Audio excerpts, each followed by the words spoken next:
What's up, everybody? Welcome to The Revival. My name is JJ, and I got some more pickups.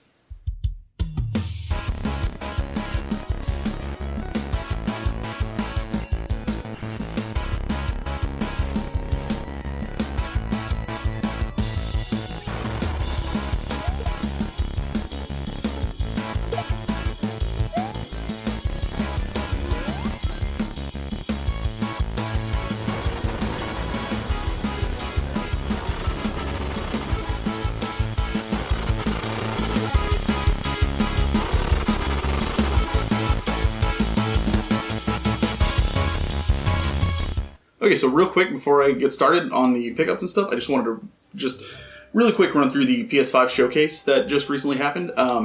I thought it was honestly Sony's best presentation in a while. Not that they don't showcase good stuff usually, but the last few presentations have been kind of lackluster. It was just a few short trailers and that was it. This had, it was still a bunch of trailers, but they looked really good. It was a lot of new stuff. We saw more. It was just meatier. Just Final Fantasy 16. I'm so excited. I cannot wait to hear more about it, and I love that they're going back to the medieval setting. That's what I've been wanting for a long time again. So I'm super stoked about that. The only... I don't even want to call it a gripe, because I'm not complaining. I'm just the only, thing that I would prefer they didn't do, that it kind of alluded to, at least from what I took out of it, and knowing them, that hopefully this isn't the case, but it looked like there was only one person in combat every single time that they were showed fighting. I really hope you're not just playing as one character the entire time. The party aesthetic is one of the things that I love about that series so much, just because you have a whole group of characters that you get to know and travel with and stuff. So hopefully that's the case. Well, obviously it's super early, we won't know, so I'm not gonna say no, this game's gonna be terrible. No, hell no. Because there are people who are doing that, not about that, but about other reasons, and I think that's just ridiculous this early in the game. No pun intended. But I am super stoked to hear more about it, and I cannot wait. I was so excited when I saw that. Next we had that caught my eye, obviously, was, Demon Souls. Again, not a crazy Dark Souls fan. If you saw my review of Dark Souls Remastered, you know that while I wasn't, super over the moon in love with the game and the style itself, I think it is just a masterpiece of a game on its own. And just the way it looks, the way it plays, everything like that. This just looked unreal. Actually it looked real. It was really, really cool. So I'm definitely excited to see more about that. Spider-Man, obviously it looked really cool. Just more Spider-Man, same stuff we had on the PS4, which is not a bad thing because that game was spectacular. And also, honestly, the Harry Potter open world game, Hogwarts Legacy, that looked kind of neat. I'm kind of stoked. I'm a Harry Potter fan. I've read all the books, and I honestly, I genuinely enjoyed them. So, being able to have an open world where you can explore the castle and the surrounding areas and stuff, I think that just sounds really cool. So, super stoked for that. The price point, it is what it is. It's understandable and fine. I'm also not, I don't mind the game prices being $70 for the most part. I'm still not going to get one at launch, thankfully, because man, I've been hearing some horror stories about pre-orders. But I'm going to hold off still. If they had said Final Fantasy 16 was a launch title, and that was a surprise drop, which Square Enix doesn't do that. They don't really do surprise drops. We're oh, by the way, it'll be out soon. No. They announced 3-4 years in advance, so I'm not holding my breath for that thing to come out anytime soon. But it is nice to know they're working on it.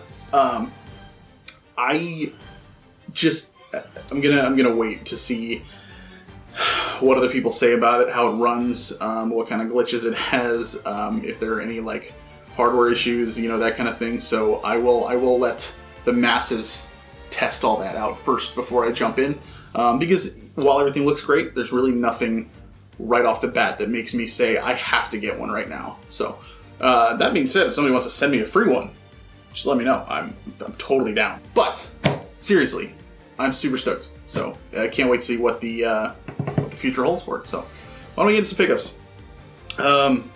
So, first thing is just a couple things I bought off Amazon.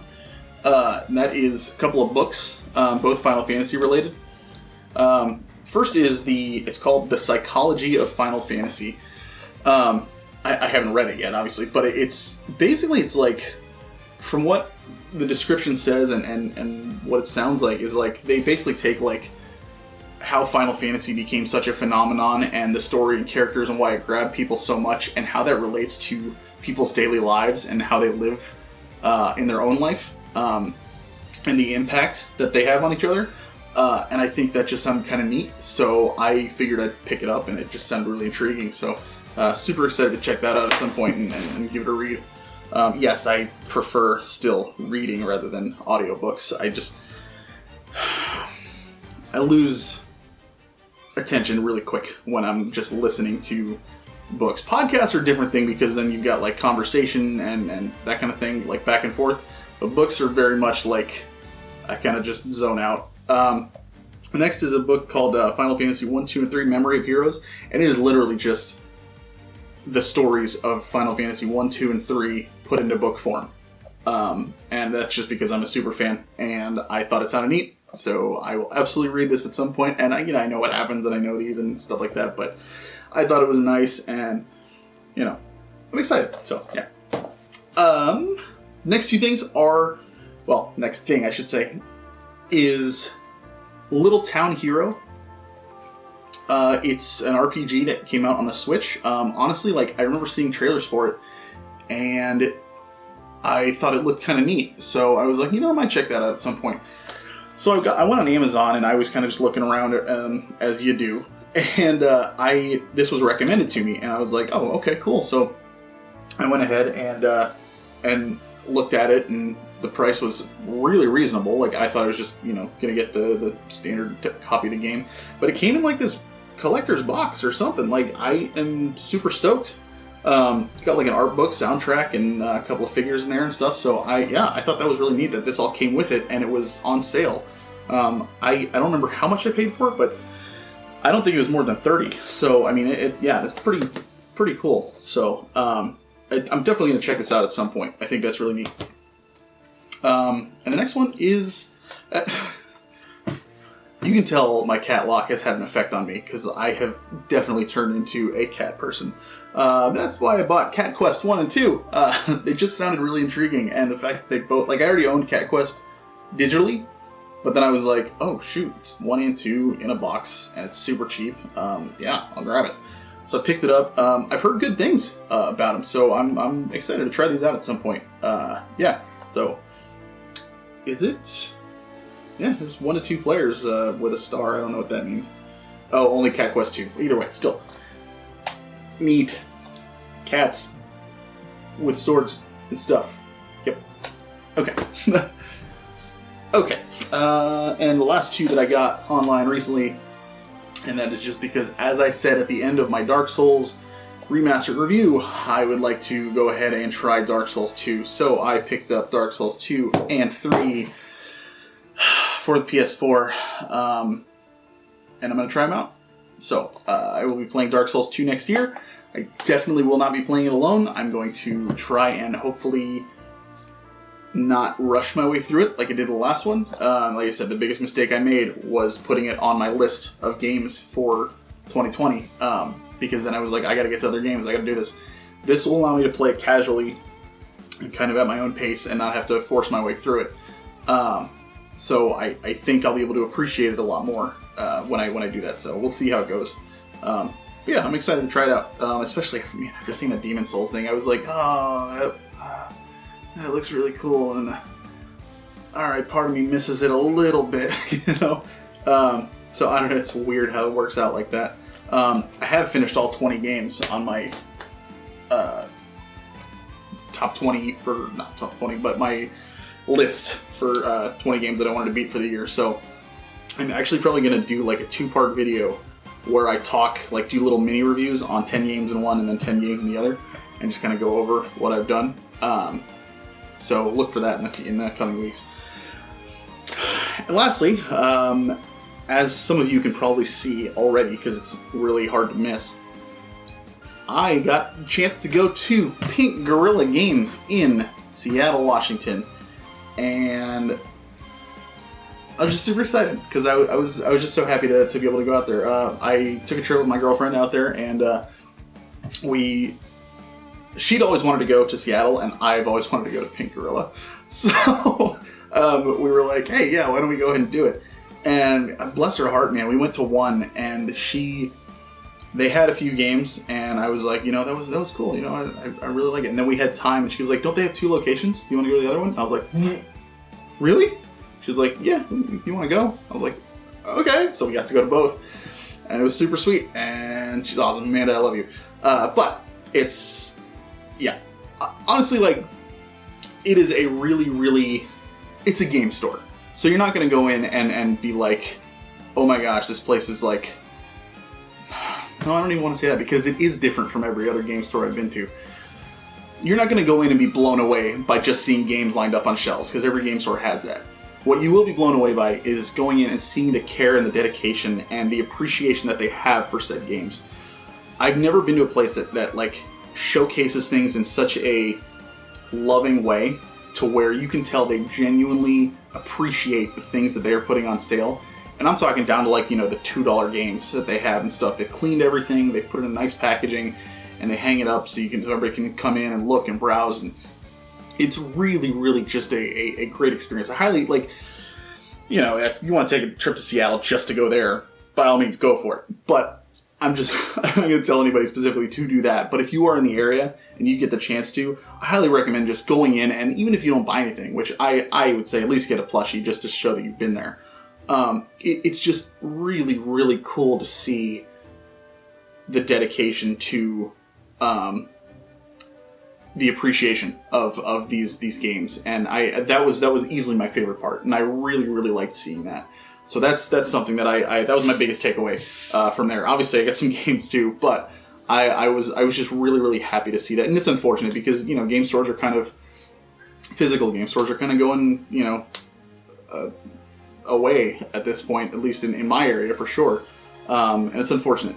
So it was just really, really refreshing to see the care and the dedication. Like, we want to preserve these things. And hi, buddy, what's going on? What you doing? Huh? What's going on? So games I got. First, picked up Puzzle Quest on PSP.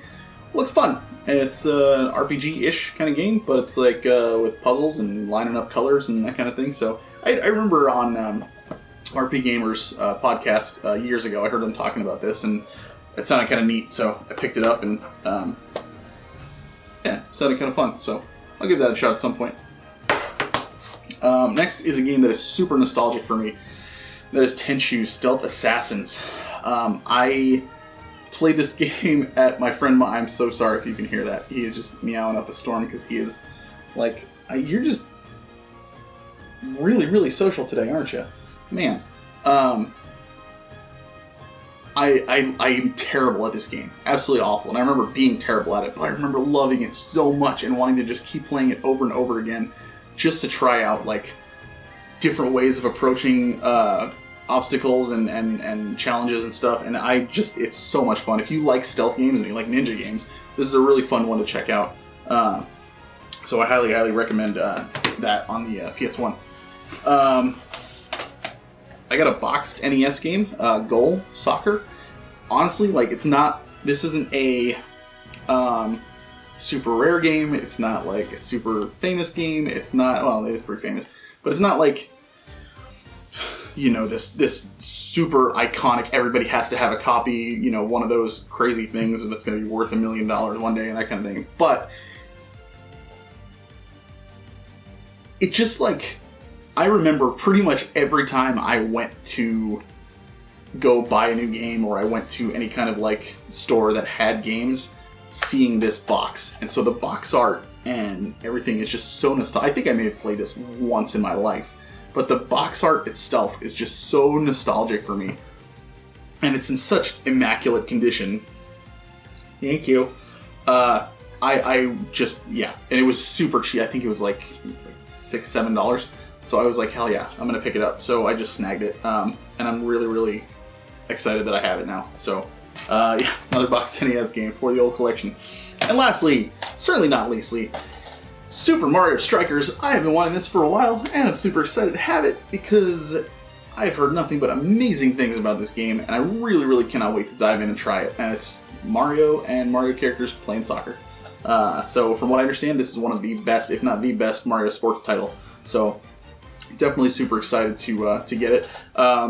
Unfortunately, it didn't come with the manual on the inside, but I was able to find a cheap manual, cheap manual on eBay that they were selling by itself, and I was like, oh, snap, done. So picked it up and got that, and I'll be able to add that to this once it comes in. So super excited for that as well. So yeah, that's all I got. Guys, thanks for watching. Look out for some more stuff in the future, as always. Tell me what you thought of the PS5 presentation, because I'm curious to see what other people thought regarding that, and whether they're going to be, they have to be, you know, you've got to be day one purchasers of the new system and that kind of thing. Or frankly, if you're going Xbox instead, and you're just like, that thing sucked, I don't want to do it anymore. Screw Sony, I want to go Microsoft all the way this time. Let me know, I'm curious, I want to hear other people's thoughts. So, and check out Pink Gorilla Games if you're ever in Seattle, for sure. Both locations were really, really cool. And again, it's all about that appreciation, and just really, really, they do a great job showcasing what they have. And it's just so awesome to see that. So yeah, thanks for watching. Like, comment, subscribe, all that fun stuff. You know the drill. And as always, keep on gaming.